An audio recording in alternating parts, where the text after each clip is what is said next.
حدیث میں آتا ہے رسول اللہ صلی اللہ علیہ وسلم نے فرمایا کہ جب کسی بندے سے گناہ ہوتا ہے اور وہ اللہ کے سامنے ہاتھ اٹھا کے توبہ کرتا ہے تو اللہ فرشتوں سے کہتے ہیں کہ دیکھو یہ مجھ سے توبہ کر رہا ہے نا، تو اس کو یقین ہے کہ کوئی خدا ہے، کوئی رب ہے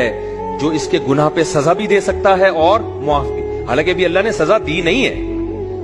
کوئی نظر بھی نہیں آ رہی سزا اس کو یقین ہے کہ میرا کوئی رب ہے جو اس گناہ پہ سزا بھی دے سکتا ہے اور معاف بھی کر سکتا ہے،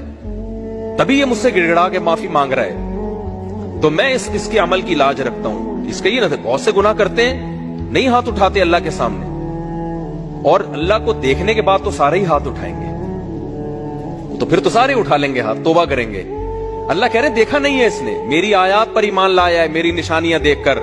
میرے پیغمبروں کی دعوت پر لبیک کہا ہے، تو اس عمل کی لاج رکھ کے میں اس کی توبہ کو قبول کروں گا۔ حدیث میں آتا ہے پھر وہ دوبارہ گناہ کرتا ہے، پھر دوبارہ اللہ کے سامنے آ کے معافی مانگتا ہے۔ اللہ کہتا ہے دوبارہ گناہ ہو گیا،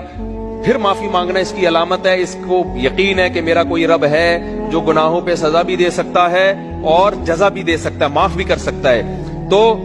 پھر یہ معافی مانگ رہا ہے۔ نبی صلی اللہ علیہ وسلم کی حدیث کا مفہوم ہے 70 دفعہ بھی کوئی گناہ کر کے 70 دفعہ توبہ کرے گا تو اللہ اس کے اس جذبے کی لاج رکھ کر اس کے گناہ کو معاف کرے گا۔ اس کا مطلب یہ نہیں کہ آپ 70 دفعہ گناہ کریں، مقصد ایک سمجھانا ہے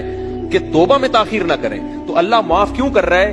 اس کے اس توحید والے نظریے کی بیس پر کہ اس کو پتا ہے کہ مجھے گناہ معاف کروانے کے لیے میرے پاس اللہ کے سوا کوئی